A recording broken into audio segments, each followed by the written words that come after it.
So it's all across the board, a quarter, a third of a percent higher on the indices. Let's look at the Nifty heat map. I think gives you a quick sense of where we are on the Nifty 50 stocks, up and down, mostly all higher this morning. So Mahindra once again for the second day running on the Nifty, of course, the top gainer. ITC is on the other end. Surabhi. Okay, let's take a look at the individual movers and shakers then. I'll start with the insurers. It's all about insurance. HDFC Life, ICICI Pru, Niva Bupa, all of these stocks are up and about as many of the life insurance companies have given out the extent of the impact. Aside of that, Mahindra & Mahindra is in pole position once again after a 6% move yesterday. M&M is managing another 2% today, so looking good. There's Trent with a 1% gain, Bajaj Auto, Eicher, Asian Paints, SBI Life, HDFC Life, like I've been saying. So it seems the residual GST impact continues to play out. This is what it is. Beyond all the GST consumer insurance sort of names, you've got something like a Power Grid that stands out. Reliance is actually up 0.5%.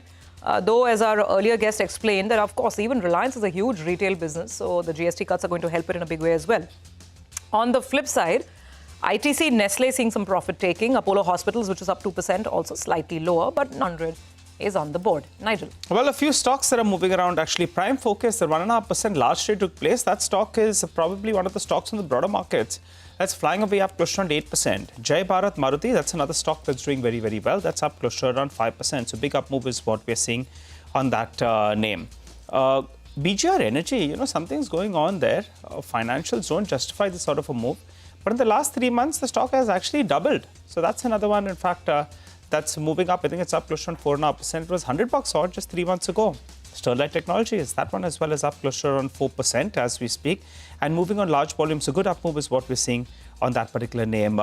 One higher on large volumes.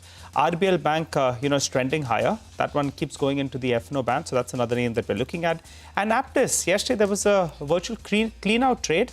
Stock has been an underperformer for the last 5 years. Now the street is getting a little bit optimistic because the names that came in that large trade are, quite solid names. So the street is optimistic that they can deliver the numbers that they've spoken about in terms of growth, in terms of operational efficiency. For the time being, that was to 3.5%. So pretty okay start, guys. Absolutely. And,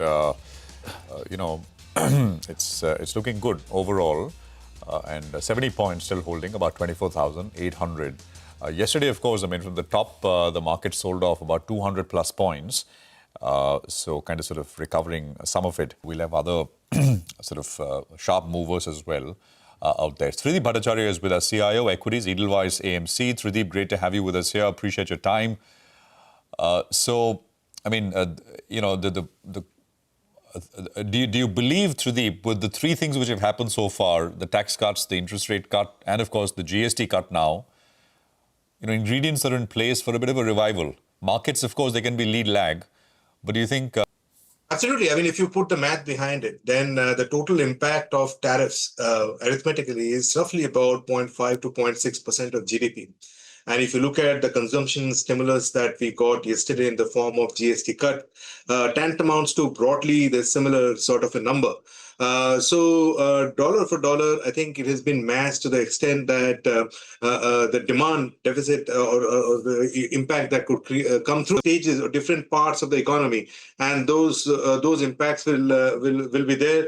But if you combine this consumption stimulus along with rate cuts and a possible rate cut going forward, lowering inflation, I think the ducks are lining up for a consumption recovery post-festive season in a meaningful way.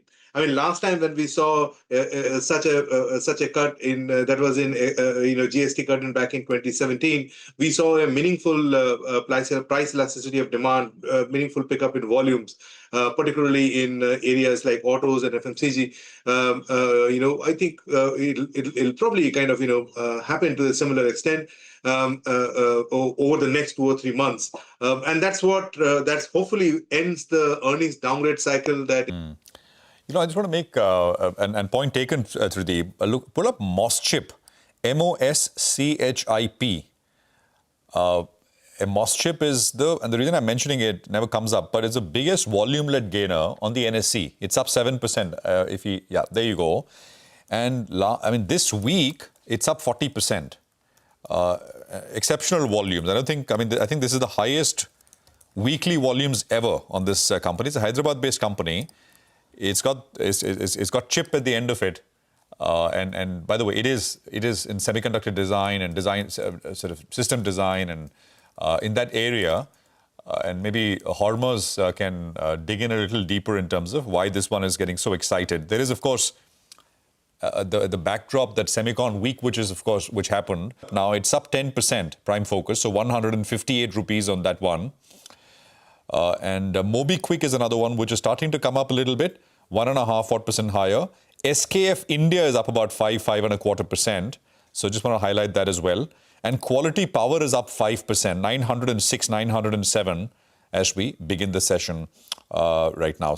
Niva Bupa is up 3%. And so, yeah, I mean, more and more stuff coming into the front as we go through the motions. Just first, still about first 5, 6, 7 minutes of market open. Surbhi. Okay, that's how it's playing out. Tradeep, hi, great to have you on. So obviously consumer stocks have been benefiting from this run. But, you know, I was taking a look at the fine print, and actually even for industrial goods, for a lot of defense equipment, there are substantial rate changes and things like, you know, small things, walkie-talkies, or even big things, I mean, components that go. Tell us in terms of across the board, house positioning now on sectors. Where are you on industrials? Where are you on consumer? And if you will be tweaking or changing anything in a more meaningful way, in a more structural way because of the GST reform? Sure. So I think overall, I'll start with consumption to answer in the true honest. So if you sort of divide consumption into three segments, one is luxury, second is mass, and third being rural. We have been overweight in luxury consumption as well as rural consumption for a good while now, in the last 3-6 months. The part of consumption that we were underweight were mass consumption. I think that's where we have added leading on weaknesses that might come through. We'll kind of add to that. So if you put that in context, then various aspects of consumption, large ticket and small ticket, we are clearly overweight. With regards to other sectors, the other areas that we are betting on were specifically on government capex. Now, while earlier in Modi 2.0, if I may call it that way, it was fairly widespread with regards to government capex and hence industrials. Power are the three such segments where I think the spending with regards to government is likely to be focused, and that's where our portfolios are oriented towards at this point in time. The third area that we like are the rate cut beneficiaries, which could be kind of, NBFCs in the context of financials at reasonable valuations have come off of late. We need to calibrate, a couple of impacted industries like textiles, etc., and the impact on the same, and also the floods that have come about recently. But net still, they offer decent valuations along with growth prospects going forward. So that's the third area that we have sort of, that we are overweight. And what's funding these overweights are broadly commodity. We remain underweight in those space. So that's been the positioning as we speak. Off late, we have added to mass consumption, and in the weakness to a certain extent in financials is what I would say we've added on to. Okay, all right. Hi, Tradeep. Good to see you, Ben. What about autos? Maybe in the near term, we'll have some kind of uncertainty and some pause of buying. But otherwise, we could be bracing for very good times with the vehicles getting a little cheaper. What's your approach to the auto segment? Autos, auto ancillaries? We've been overweight. That's part of consumption. When I say consumption, maybe I should have specified it a bit clearly. But we've been overweight auto OEMs, to be precise, particularly in two-wheelers. And off late, given that the four-wheelers are coming off a lower base after having underperformed for a good while, we've added to four-wheelers as well. But autos is an important part of consumption and would be overweight in our portfolios as we speak. And we've increased weightage over the last 3 to 4 months as well. Global probably continue to remain that way. But domestic focused ancillaries and OEMs is something that we are focused on at the moment in the context of autos. Okay, got that point. Tradeep, the wider question, do you think from an earnings perspective, anyway, US tariffs were not going to have a very direct impact on earnings because it was more focused on specific areas like textiles, etc. But for what it's worth, I mean, to what extent does the GST cut offset the impact, first order or second order impact, that the tariffs would have had on growth and earnings? So two aspects to that. One, dollar for dollar, it does. So if you look at the total impact of the tariffs so far, including the 25% tariff that have come through, is roughly about 0.5 to 0.6% of the GDP directly. And if you add up the consumer stimulus itself that came about in the form of GST cuts, that itself tantamount, they are equal in amount, without adding on to the tax benefits that were given early in the year, and also the loosening of the purse driven by lower interest rates. So net, we have value for value, we have sort of masked the impact, whatever it was meant to be in the context of tariffs. However, industry-specific impact, whereas this is more broad-based. So the areas of impact could be a little different, and that's what we as an economy will have to contend with. But dollar per dollar, so far, in terms of direct impact, it's been masked through. And I think in that context, one must compliment the government that they have done whatever they could do in the form of giving the boost to consumption, and that hopefully in a second order impact, maybe sometime next year, could kickstart the private capex cycle, which has been missing for a good while. So, I mean, to translate that into earnings growth, and usually this is a question that we ask the sell-side fellows, they maybe cut it down by 1%, but as things stand, how much earnings growth are you expecting this year? For at least the stocks that you own, or for it could be any wide index, BSE 500, anything that you choose to benchmark by? Sure. So the background has been that in FY25, we started forecasting about 13% growth, or we ended up being a low single digits. So we are sitting on a good amount of earnings cut so far. So with that lower base, I would expect the Q2 also to be lackluster, because that will kind of go a bit like lost in transition. Q3 onwards, we will see a pickup in growth rates meaningfully come through with regards to India earnings forecast. And given that in mind, somewhere between 10 to 13% is what I think my expectation could be. I think the last round of cut might happen along with Q2 earnings. But if the outlook for from the corporates that we hear in the Q2 earnings season, which is the upcoming season, turns out to be positive, the stock prices might have a different story to say, given that the last 8 days driven by GST cuts and whatnot. So fairly critical earnings season coming up, I would say. But remain hopeful that this will be that makeover quarter, or the transition quarter from earnings downgrades to upgrades overall for the back half of the year. All right, Trideep, we'll leave it there. Good conversation as always. Thank you very much for coming on. Appreciate it. Have a good weekend and speak to you soon again. Lots of new stocks in the mix from the last time that we checked. Ixigo is a new one. Ixigo is up about 4%. And there is Vimta Labs, which was not there 10-15 minutes back when markets opened. Vimta is up about 4% as well. Jaycorp had a very large move yesterday. It's up another 3-4%. Second largest volume-led gainer coming through right now. And there is Sterlite Tech, which I think got a bit of a big basis. Some more stocks in terms of what the street calls are looking like, with Sudarshan, who's back with us, Eureka and Voltas. So take it away. So MK has initiated coverage on Eureka, Forbes, and target price it has given is of 725, implying an upside of more than 20% from current levels. It believes that over next 4 to 5 years, there is a potential of stock. It's recorded 7 straight quarters of double-digit growth, and service momentum is reviving. In Q1, company has recorded double-digit AMC bookings, and despite rising R&D cost and marketing expenditure, margin has risen more than 400 basis points in last 2 years, and on the back of these factors, it expects revenue, EBITDA, EPS CAGR of 13%, 20%, and 24% respectively over FY25-28. UBS has a buy call on Voltas, and target has given is of 1,770. It says lower GST on room ACs raises affordability and also demand hit by unseasonal rains. But there is a festive season ahead for FY26 to 28. All right, so very, very interesting. Voltas and Eureka there coming in as far as brokerage links are concerned. Well, let's just get to a Network 18 exclusive. Commerce Minister Piyush Goyal says GST reforms are transformational for the economy, and the industry has committed to pass GST cuts to consumers. Listen in. An industry has committed to us that they will make sure that the full benefit is, and I'm very, very confident. Access lower prices will give buoyancy to demand, and higher demand leads to higher taxes, and ultimately higher demand also promotes more investment because the demand leads to more manufacturing in India. So it's a virtuous cycle of growth, and the multiplier impact is what will give India a big boost. We are currently collecting nearly 2 lakh crores every month. And with this boost in demand, the revenue will probably go up rather than being a revenue. Fortunately, the timing of the GST reduction at such massive levels couldn't have been better. This will give a big impetus to domestic demand, which will help some of the exporters who may lose a part of their business.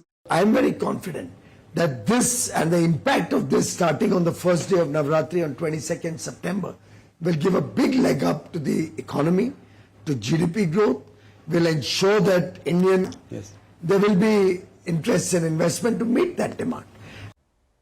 Okay, so the implications of some of the major reforms that have been announced, including, of course, GST. For the time being, just looking back at the market, it's holding that 24,800 mark at least as of now. Let's look at some other stocks in focus. Varun Beverages, by the way, is still falling. So it was the one stock from the entire FMCG reduction now. A lot of the other FMCG stocks are cooling off. Colgate, Nestle, Marico, Britannia, Dabur, everything's down between 0.5% to about 2.5%. So that's on the lower side. RBL Bank is... Just one word on RBL Bank. 2 sessions ago, we had mentioned that it had reached, normally a stock goes into the F&O band when it goes above 95% of its market-wide position limit. And it had gone on that day to around 100%. Now, from there, it's gone deeper, into the F&O band. So the street clearly is sensing something. And that's why you cannot take a fresh position, in the futures market. But that's the one on the radar because actually the Nifty Bank has been underperforming in the last 1 month or so. But this one actually has news that came about. Now, September, again, in the first two or three sessions itself, it went into the F&O ban. So that's one name that we'll keep on the radar. It's gone into the F&O ban. So, yeah. Yet it's, still building and rising on those gains. So let's watch out for this.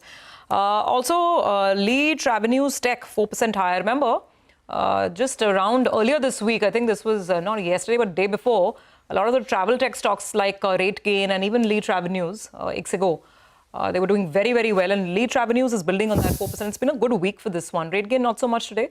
Ixigo is financial, Sterlite Technology. So there's plenty moving in the mid-cap market this morning.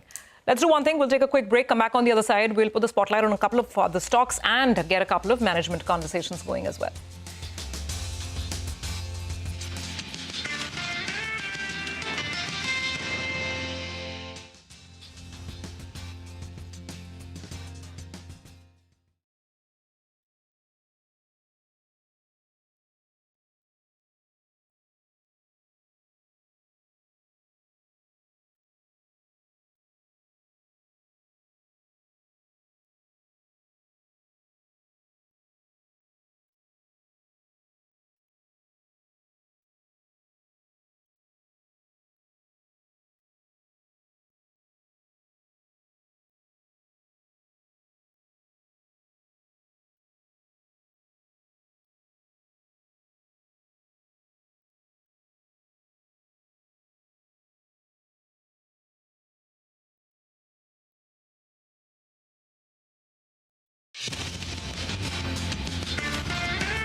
Welcome back. This is Corporate Radar. Well, Lalit Agarwal, the founder and MD of VMart Retail, joins us on the show. VMart Retail, well, the impact of the GST rate cut incremental sales due to the lower rates, festive demand, outlook, all of that is what we're going to discuss. Hi, Mr. Agarwal, good morning and good to see you in. Well, let's get to the first question. What proportion of your sales value and volume come in below that 2,500 rupee mark? If you could help us out with that.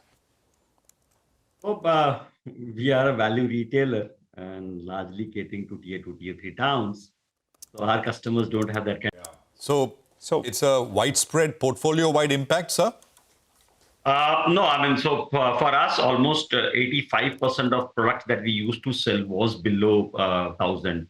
So it was already in 5% GST criteria. So now only 15% of those product lines which we were sold, which was being sold above $1,000 are getting impacted, and that is a good news for all of those consumers. And it is also a good news for us because we don't have to segregate these pieces, and then while pricing, we need to keep those in mind and have multiple GST framework. But it is definitely a very good invited and very good perspective. And beyond this, I also see it as a good perspective where there are a lot of integration. There's a lot of consolidation of product lines and GST which has happened, which is in terms of the man-made fiber and the yarns, the entire value chain, which was earlier at 18%, where an inverted duty structure also was getting erupted. So overall, we believe that the apparel cost to the consumer will go down and will go down beyond what the GST rate has gone down.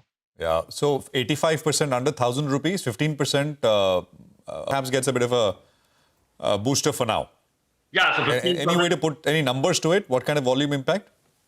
So 15% also used to contribute 25% in value sales. So it was not just 15% is the quantity, but the value which used to come down from there was almost 20-25%. So now that should definitely go up because they will get a little more cheaper. And it's just not apparel, but then also footwear, entire footwear has brought down from 12 to 5, and it is also a lot of FMCG products. There may be a lull in these 15 days till the time of the launch, and then by till 22nd, because people will wait and want to have the new GST regime and then purchase in that new GST regime. But yes, we believe there should be a delta 5 to 7% delta growth than what we were expecting from these consumers which were buying above that particular limit.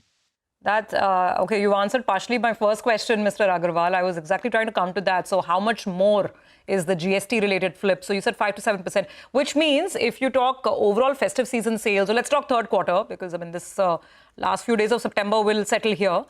So either you can tell us third quarter number or this festive over last festive. What is the total growth that you would expect now? In terms of, let's say maybe revenue. And then the way we are trying to open up new stores, as well as the way we are driving our capability internally so as to get a little better like-for-like store. So we believe we should be, on an overall company level growth perspective, we should be touching around 20% growth, and we should be driving that kind of growth, overall growth year on year. And that is a little more ask of the team. And that is what we believe we should be able to do. And that is what we are gung-ho and we are planning for. 20% growth for FY26. 20% growth in this festival period. In the festive period, okay. Festival, yeah. Okay, all right. So festive to festive, 20% growth thanks to the added GST flip that's happened. Now, sir, I want to get back to the point on pricing. And what you said is 85% of your products been moved much higher. Won't you look at undertaking some sort of maybe price changes as well, maybe slight up-trading with your customers? You don't have to keep products at, say, 999 now. So should we expect any, gradual, not immediately, but gradual, upward pricing tilt? No, I don't think, because the value market and value fashion is also becoming very competitive, and there are a lot of other players which are also coming into this market. And I think we are able to deliver better value. So a 999 or these 999s are psychologically also some 3-digit numbers and 4-digit numbers also drive a lot of consumer going into this particular basket or driving into that basket. So I think there is always a pricing policy that we follow. The GST rates definitely in those times wanted us to put some lower margin if we want to keep it at 999. But yeah, that may go up, but it is more consumer who can consume or who can actually use better product, which are better design product, because as we are seeing more Gen Zs and we are seeing more fashion coming in. So we definitely believe that, better acceptability of better fashion and better product is something that we want to drive, and that will come, and price shouldn't be a barrier. But yes, largely our consumers are those consumers who do not have that kind of money to spend. So we also want to keep an eye on their pocket, and their pocket doesn't go up because their incomes are not going up too much. And that is what is very important. And that is what is the major criteria for us to take up the ASP or the price of the product. So if the country does well, if the economy does well, if their income grows and the per capita income grows, then the higher price or elevating the prices could come in. But we are not expecting. This big Q is going to be the Bihar election, right? And from a market perspective, the street is divided whether or not we'll see a breakthrough with the United States before the Bihar election, or maybe some believe that maybe, Mr. Modi will not want to make that call to Trump ahead of that state election. So we'll have to see how that goes. But from your perspective, that's a large market for you. Ahead of the elections, traditionally, what have you seen? A bit of a boost, consumption goes up, there'll be a lot of movement? So ahead of the election, normally it is not a great news.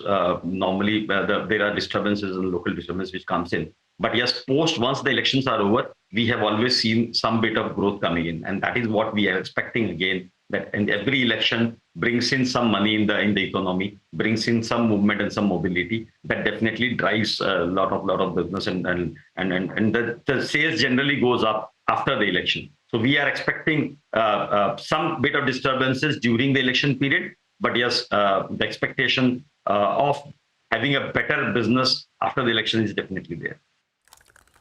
Okay, all right, Lalit, we'll leave it there. Thank you very much for joining us, and we wish you all the best of luck for this festive season and beyond. And we'll talk again soon. Thank you very much. That's VMart with some pointers with regards to what this GST cut can do for their portfolio. 25% of the value. I mean, that perhaps gets a bit of a bump. 20% growth in this festive season overall is the guidance coming through from VMart. Just one name which has climbed to be the top gainer, volume-led gainer on the NSE right now is BSE. It was not there in the morning, but BSE has now seen a sharp spike. It's up about 3% or so. And Sud was telling us yesterday, and maybe if he wants to come back in, that yesterday, this week saw the first time these new expiries happened. Tuesday for NSE and Thursday for BSE, and volumes turnover on the option side was still extremely high. Close to earlier highs. So I'm not sure if it's volume-led gainer coming through. RBL Bank is up 3.5%. Some other names, NetWeb, we've been highlighting all week. NetWeb is up 25% this week so far. What a move it's had. It's up another 3.6%. This is the third day in a row, by the way, NetWeb. And of course, the other one is E2E, which has also done extremely well. Last few times these stocks now, which are big underperformers, they wait for a large trade to go out of the way, and I think Abu Dhabi investment got out of the way. And post that, in this week itself, from around 240 to 45 when that large trade took place, the stock is now at around 300 rupees. Keep in mind, if you pull up a longer price chart, you'll see that the stock is still half from the peak. But a good bounce back is what I say. This is probably the stock of the week. Absolutely. I mean, 30% plus. Even a lot of the GST stocks haven't moved as much as this one has. MobiKwik having quite a quick move in the last 7 sessions. But for the time being, we are putting the spotlight again on GST and how that impacts various companies. You just heard from an apparel retailer, a value retailer. Let's talk about footwear now. GST from the earlier levels to just 5%. So how much of a boost could this be for Bata? Gunjan Shah, MD and CEO of Bata India, is with us. Mr. Shah, thanks very much for joining in. So we want to sort of understand a couple of things, 3 key points. First, we want to understand the impact of the GST rate cuts. Then, of course, we want to understand, what happens to incremental sales due to lower rates and the overall festive season demand outlook. So if I could start with the first, if you could break down currently your product portfolio, how much is below 2,500 and how much is above 2,500? So to that extent, what sort of a benefit do you envisage at this 5%? It should be roughly around, I think we are still working out the details, but about 80% of the portfolio is below 2,500. So that should see the benefit passing on to consumers. And we are obviously committed, as has been spoken by me in the past also, to pass on the benefits to the consumers. We do expect this to have a significant impact on the momentum, which had obviously got negatively impacted when it had. Thank you to the government, Prime Minister and the Finance Minister on taking this bold decision. So Gunjan, help us map that in terms of sales growth. So let's say like to like, if you talk about like to like, what were you expecting this festive season? And now with this bonanza coming in from the 22nd, what is your new estimate for festive season sales? Yeah. We are still working out the details, but what we are looking for is definitely a significant boost driven by volumes, right? So we have been working over the last, I think, about 4 to 6 months on driving affordability and therefore volume-backed growth. We have already taken a lot of, how do you say, pricing decisions on that front over the last few months. We have, in fact, last week launched a campaign which is already preempting this entire piece on GST, which is live right now across all the 2000 store network. So we are looking for obviously a significant delta driven by volumes. We will have to see how this pans out over a period of time, but I think the festive season and this is timed perfectly well for a significant jump ahead. So what, 15% growth, less than that, more than that? Like for like? I think a large part of the portfolio does get positively impacted. And as we are in the process of making sure that we pass it on, we should see a significant boost on it. That's the expectation. All right. Hi, Gunjan. Good to see you, Ben. Well, is September 22nd enough time for you to go ahead and adjust stocks at the new rate? Because there could be a problem in the interim, right? It can be. So we are working overnight on this. Already there is, as I said, we had preempted some of this. So we already launched a campaign. It's across all our stores, even now as we speak. So I think I'm pretty confident the team is working on the back end to make sure that this gets done, both from a consumer facing perspective, as well as from a technical perspective, as well as taxation. So I'm pretty confident we should get this implemented. Gunjan, hi. Below can you break this up below 1,000 and 1,000 to 2,500? It's basically, as I said, below 2,500 is roughly around 80% of the portfolio, right? I'll hazard a guess, but it should be about 50-50. So 40% below 1,000, 40% between the two.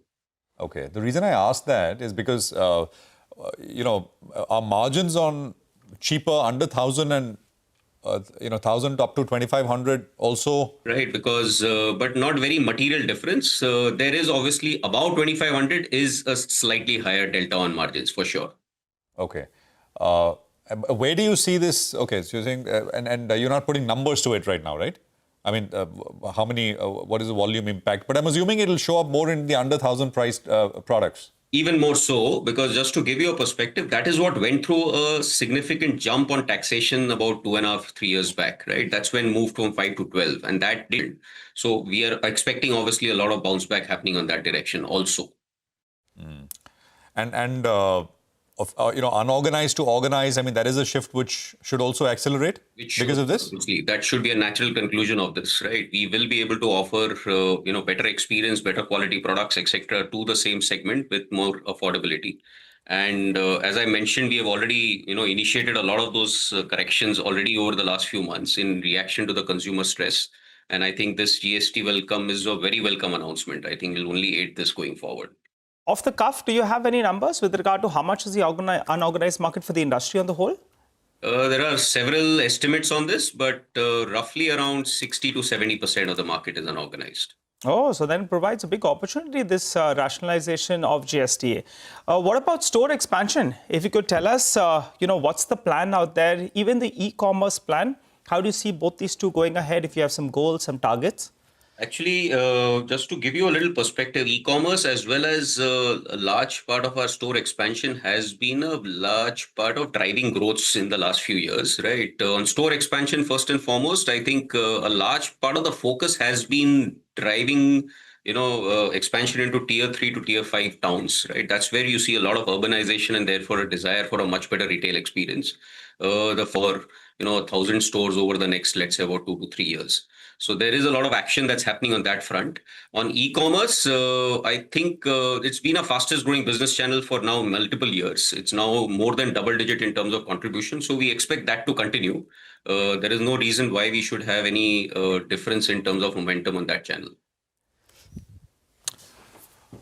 On CNBC-TV18, that's Bata with perspective on their business. So significant impact, not quantifying the actual numbers. Of course, I mean, these things, of course, will evolve.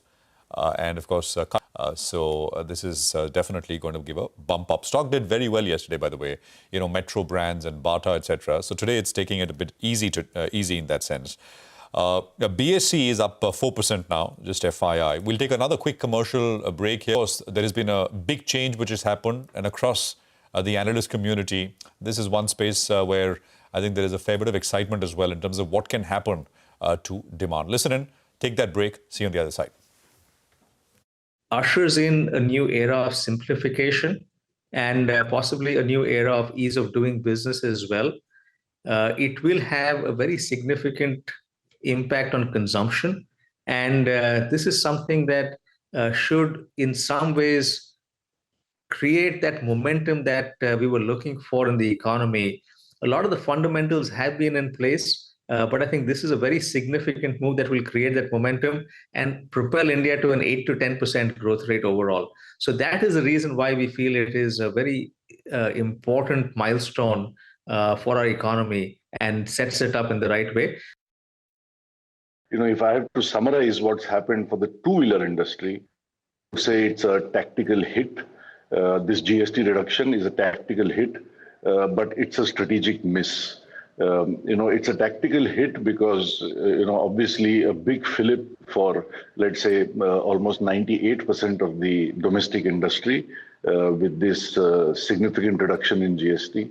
But at the same time, the 350cc plus motorcycles, where Royal Enfield and Bajaj are the biggest players, this is on the one hand just 1% of industry, perhaps about 4% by value. So both Siddharth and I had appealed to those concerned, that this is just 2% of the industry, and let's have a uniform rate. Certainly, the small car segment is the big beneficiary. It will, I assume, from the 22nd of September onwards, our expectation is that we will start getting into about 10% growth a year instead of the current stagnation and decline.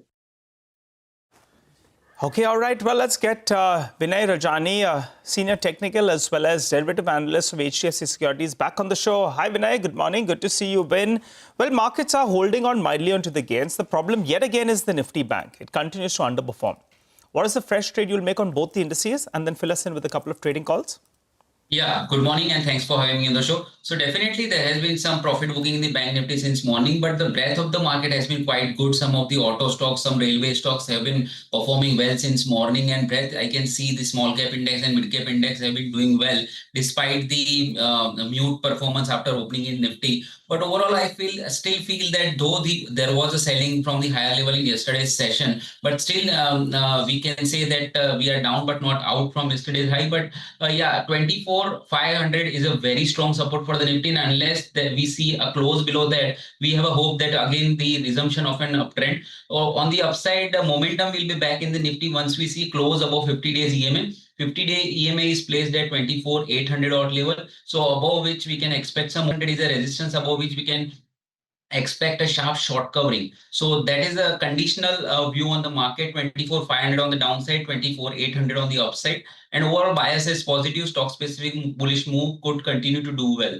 So as far as Bank Nifty is concerned, Bank Nifty is also finding support around its 200 days EMA. No doubt it is not performing as of now. We are waiting for the breakout, and breakout level is above 54,450. So 54,450 is a resistance, which is yesterday's high, above which we can expect momentum to come back. But overall, yes, it might happen that after some underperformance, Bank Nifty will also come and participate in the market. As far as trading calls are concerned, I can see some strength building in the auto ancillary space. So Endurance Technology is looking quite good, placed around 2990. One can go long around 2930. One can keep stop loss. On the upside, I'm expecting a target of 3100. The second pick I would take is the KEI Industry. KEI Industry is placed around 4100, around which one can trade long. 4,000 should be the trading stop loss. On the upside, I'm expecting a target of 4250 on a couple of sessions. All right, Vinay, thank you very much for that. So that is the calls which are coming through at this point in time. Vinay, just a quick, it's got enough trading history. MobiKwik, is it coming up to important kind of levels here? What's the view? So I won't be able to help in that. Sorry for that. Okay. What about Ola Electric? Yeah, so after a stellar rally, it is facing some profit booking. The 200 days moving average is placed around 58. So it has run up a lot, and buy on dip should be the view. There has been a buying with a huge amount of volume in previous days, but now it is into a profit booking mode. 58 is a very strong support around which one can again look this particular stock for going long. What about BSE, Bombay Stock Exchange? Yeah, so BSE has taken support at very crucial moving average and bounced back. I see some strength building up. Today's stock is up by almost 5%. Volumes have been quite good. The next resistance around 2400. But yes, there is a pullback rally and I'm expecting it to continue. So yes, with a trailing stop loss, one can go long. So it is not into a positional uptrend, but definitely with a stop loss of 2227, which happens to be the today's low, one can go long and we can expect some Okay, all right. Thanks a lot, Vinay, for joining in and giving us your quick take on a lot of those stocks as well as on the index itself. By the way, before we slip into that break, pull up Brainbees Solutions. The stock in the last 1 year is still down close to around 40%. But you know, earlier this week, there was massive delivery-based buying that we saw on the stock, both in percentage terms as well as in absolute volume. And in fact, as we speak now, that stock is up close to around 7%. Doesn't trade massive volume is what we're saying. And we saw delivery-based buying earlier. Vascon's another big underperformer, but the volumes today are extremely high on that counter as well. A smaller company, big underperformer, seeing a bit of a bounce, in this morning's trading session, up close to around 7.5%. 1 year chart will tell you the picture. Stock is still down 25, I think, or 30% or thereabouts. So keep an eye out on a couple of these names. Well, we'll slip into a short break. On the other side, Manisha is waiting. We'll turn our attention from the equity markets to the commodity space.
Welcome back. Let's shift focus to the commodity markets now. Manisha is with us in the studio. Manisha, what's on your radar? Well, I'm looking at sugar prices because, while gold and silver are trading near all-time highs, metals doing well, energy has continued to decline, and that in some sense has put pressure on the sugar prices. So when you look at the international raw numbers, we've seen 5% of a decline come in for the raw sugar prices on a week-on-week basis, and we are down by 18% in this year so far. Last year also, it was a negative year for the sugar prices, where we saw a decline of around 14%. The reason for this constant pressure on the prices is, one, that there is selling pressure markets there. The second thing is about expectation of an ample global supply going forward, especially for 2025-26 as a season in the global markets there. You're looking at higher production, not just from Brazil, but for the Indian markets, where we are anticipating an year-on-year 18% of a surge in sugar. And Thailand, which is the third largest producer of sugar, is also looking at very strong numbers this time around. For Brazil especially, which is the biggest producer and exporter for sugar as well, this time around, instead of ethanol, they have increased sugar production from 49.15 in the last year to 55%. So there is that much sugar. It was around 186.6 million tons. Of course, there are various ranges from agencies, anywhere between 180 to 189 on the higher side as well. But this year, we are looking at the second largest sugar production. These are USDA numbers. They are anticipating 189.3 million tons of global sugar production this time around. The consumption numbers also, by the way, have continued to gain up. These are the International Sugar Organization numbers. So while we are looking at a sixth year of deficit in case of sugar for the coming season as well, but last year the deficit was 4.8 million tons. This time around, just about 230,000 tons. So we are looking at a considerable increase in sugar production and inventories in the global markets there. When you look at increased acreage and higher sugarcane prices, the FRP, remember, was increased 4% previous year. And the last 3 years, we've seen constant increase in the fair and remunerative price when it comes to sugar there. This is what we're anticipating in sense of sugar production. ISMA has put out a number at 34.9 million tons. National Sugar Federation puts it at 35, and so has Crystal Ratings as well, saying that around 35 million tons of sugar production is what we could be looking at in the coming season there. Interestingly, while you have 5% on sugar and mithais, 40% on carbonated drinks is something that the industry really seems to be working on right now. So the expectation that you would be looking at demands increasing for mithai this festival season, but sweetened drinks is something that could see a decline, as we've been talking in the last few days. Okay, all right, Manisha, thank you very much for that. Well, with that, as well as Synthon has entered into an exclusive licensing and supply agreement for ozanimod capsules in the US market. Now, what is the treatment of these capsules? This is mainly used where there is going to be some immune system damages in nerve cells. This is what this capsule is used for. What does this agreement, or what is the total addressable market size of this? First, let's talk about that. That's at around $637 million in the US, and this is as of July 2025 data by IQVIA. Now, Synthon BV will actually be responsible for obtaining all those final regulatory approvals that is required for these capsules. They will look at manufacturing and supplying as well. What will Zydus be doing? Zydus will manage the commercialization of this drug in the United States market. Now, do not forget, what is the positive that comes in here is that Synthon is one of these first filers for the generic version of these drugs, and that is why they will have a 180-day exclusivity period. So in the short term, Zydus Life will also see the benefit of this coming in from the agreement. Okay, all right. Thank you very much, Vinny, for that. That's Zydus Life in focus. Swiggy, Eternal are something we want to put the attention back on as well. Mangalam is here with reasons. Mangalam, over to you. Well, last couple of days, there were a lot of news and regulatory announcements that have come by on all these delivery platforms, including the likes of GST and increase in platform fees, etc. Set all that aside, Motilal Oswal believes that the next few quarters are actually strong for all these companies, because they believe that a perfect storm that these companies went through over the last few quarters has now given way to strong tailwind. So they've upgraded Swiggy to buy. They have a target price of 560 rupees on the stock, implying a near 30% plus upside from current levels. Eternal too, they have a target price of 420 to 23%. And not only have they raised their growth estimates, they've also raised their target multiple from around 27 times EBITDA earlier to about 35 times. So that has caused them to raise their expectations and the stock price return targets as well. But more importantly, even for quick commerce, they have brought forward their profitability assumptions. They believe that contribution margins for both Instamart and Blinkit will recover meaningfully over the next few quarters. So they are betting big on the food delivery and quick commerce space. Well, markets have cooled off. Mangalam, thank you very much for that. These are stocks in focus. 24,750 is where we are at. Which means there's about, 14 odd points left. Not very much at all when you look at where we started yesterday. So same kind of trend, a little higher, but eventually commercial break here. On the other side, it's our special segment, Indiaomics. My colleague Lata will have Neelkant Mishra and Ashish Gupta joining her. They talk macros, markets, and the implications post the GST cut. Coming up in just a bit.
50% is counted in.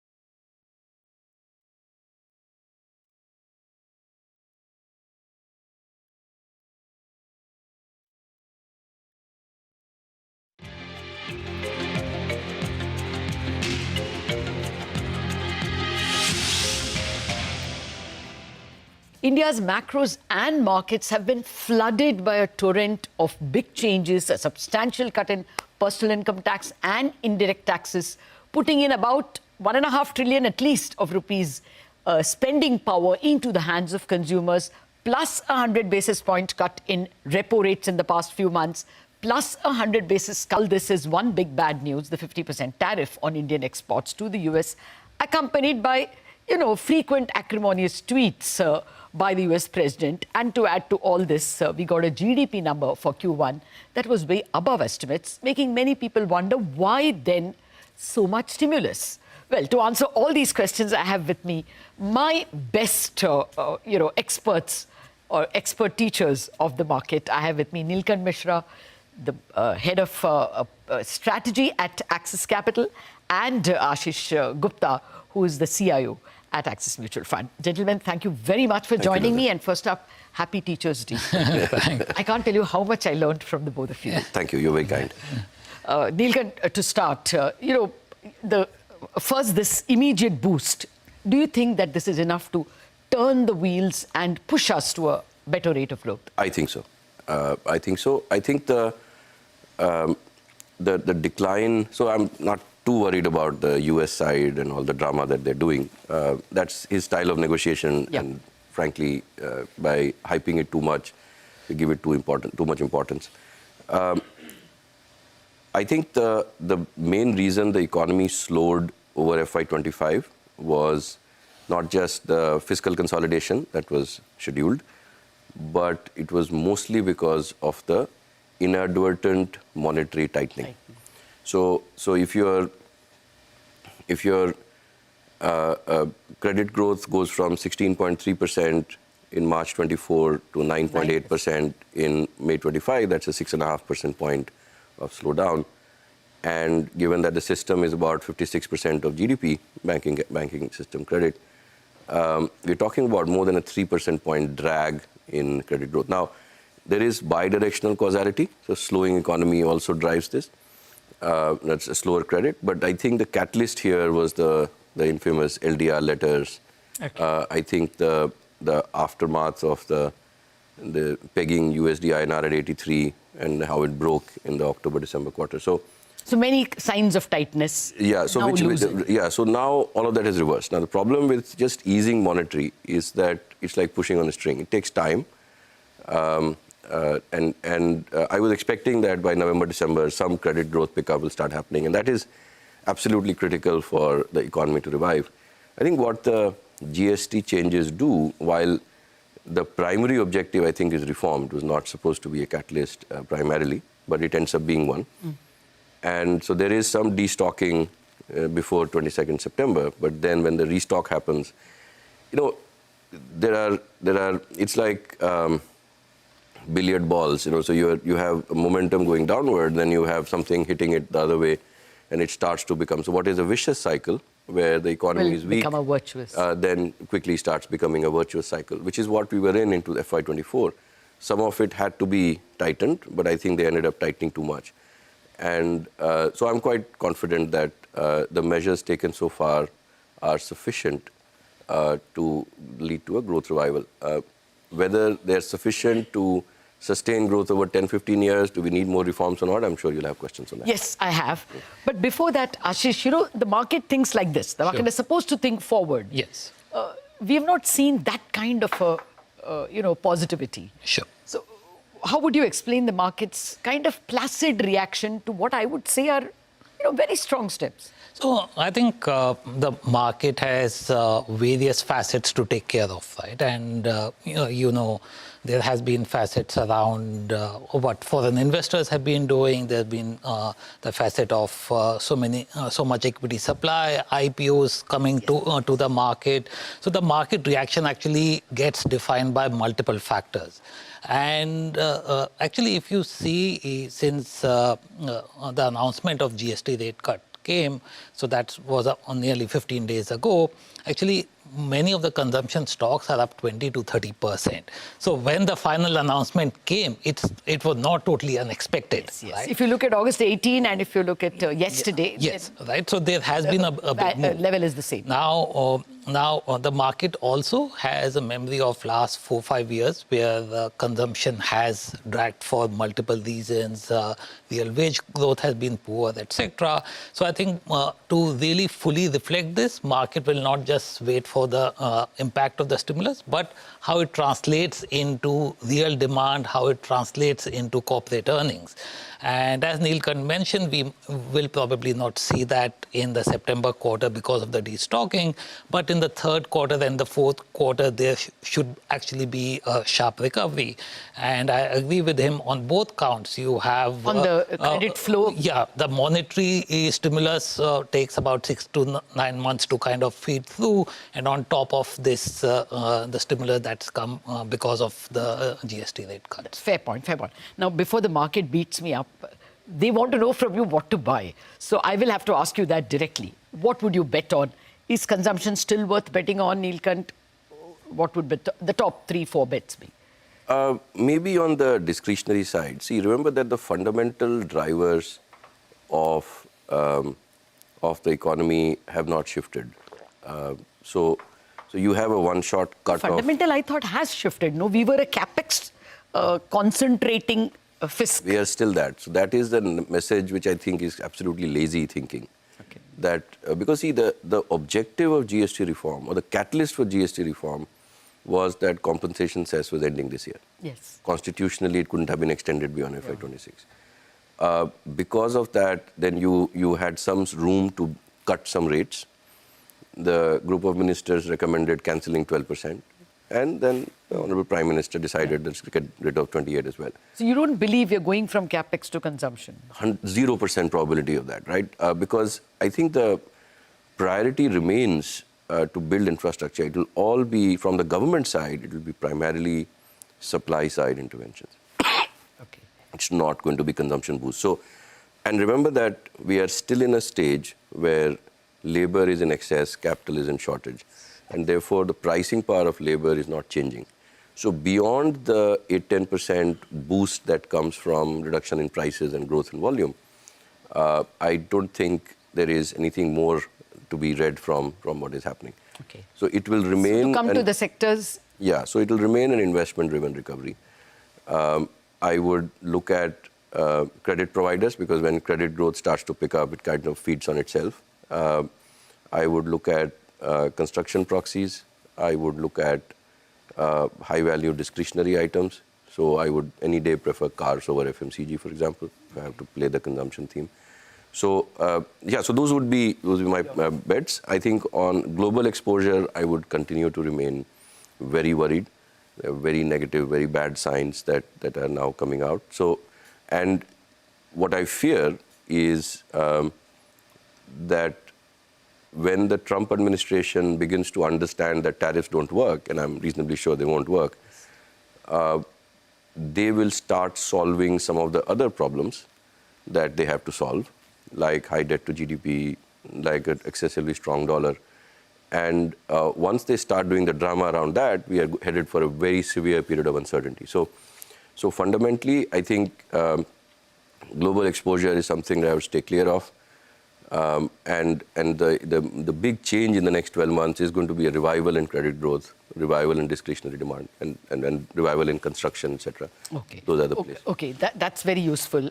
Would you agree, Ashish, or would you want to add to some of the sectors? I mean, so I think, for instance, e-commerce, you can see a paradigm shift in the way people are consuming. Yeah. So UPI. any of the other ideas? So I think what I'll want to add is that not just sectors, but you actually have to look at which are the companies, right, which are gaining market share, which have the products that are actually more desirable. So if you look at the math, right, you said the number that with the GST rate cut, maybe there's 1.5 lakh crores of more purchasing power, right? So total private financial consumption expenditure is about 20 odd lakh crores, right? So it's about 5-6% impetus, right? But this 5-6% excess volume growth, value growth will not go equally across all categories, across all companies, right? So clearly incremental income is going into different kind of spending, right? And that's where I agree sectors like auto, consumer discretionary, white goods, etc. will benefit, right? Health insurance is another sector. But even within that, there are companies that have products that are now more desirable. They are gaining market share, right? So whether people are going towards retailing or people are going towards quick commerce, right? So those spends will actually increase faster, right? And then you have the second order beneficiaries like the financiers, so banks, NBFCs. So if health insurance goes up, then hospitals also do better. You have wide... So you're positive on health insurance and yes, hospitals? And hospitals. You have, for example, white goods doing well. So certain EMS companies who are actually manufacturing for them also benefit. So you have to look at direct as well as indirect beneficiaries. Fair point. Now let me come to the economy again. We have seen GST 1.2 trillion rupees available. So actually the stimulus for spending is maybe more than 2 trillion. What is your sense in terms of the next gen reforms we should expect? So, see, the government has so far, through its fiscal discipline, brought down the cost of capital for entrepreneurs. Yes. So a AAA 10-year bond at 7%, AA at 7.2%. And now I think that the need is to improve ease of doing business. So all that, Team Lee's RegTech keeps putting out 65,000 regulations, so many filings, so many with criminal penalty. Yes. I think all of those need to be brought down because when you've created this and you have low corporate tax rates and you have, even in FY25, in the BSE 200, operating cash flows, investing cash flows are only 80% of operating cash flows. This was despite significant jump in acquisitions. So the larger firms, while it was initially frustrating to me that why aren't they taking more risk, history says that the incumbents generally try to protect their turf. They don't try to take risk. All the challengers will come from the small and mid caps and, so the smaller firms, which will make use of this environment. To help them grow, I think deregulation has to be among the most important things. That seems to be the government priority as well. How quickly the state and the central governments can resolve that becomes very important. I also think that, and here I'm being more prescriptive, that I think simplification of government structure itself is required. Like there's no need to have so much, so many departments looking at like power and oil and gas and coal and new renewable energy. This energy. Rural development. Or think about the fact that there is convergence of technology, but in electric vehicles, traction is done by MHI, heavy industry. The subsidies are handled by Ministry of Road Transport. Electronics come from Ministry of Electronics.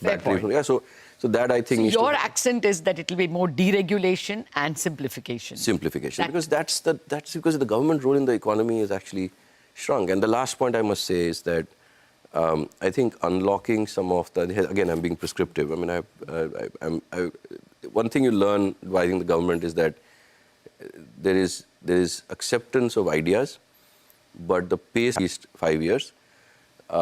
But it was when this opportunity came that suddenly things fell in place, right? So we have to keep pushing for it. So I think land, and especially so much of land that government entities hold, as we think about the next 15, 20 years of India's GDP, a large part of it will come from real estate construction, housing construction.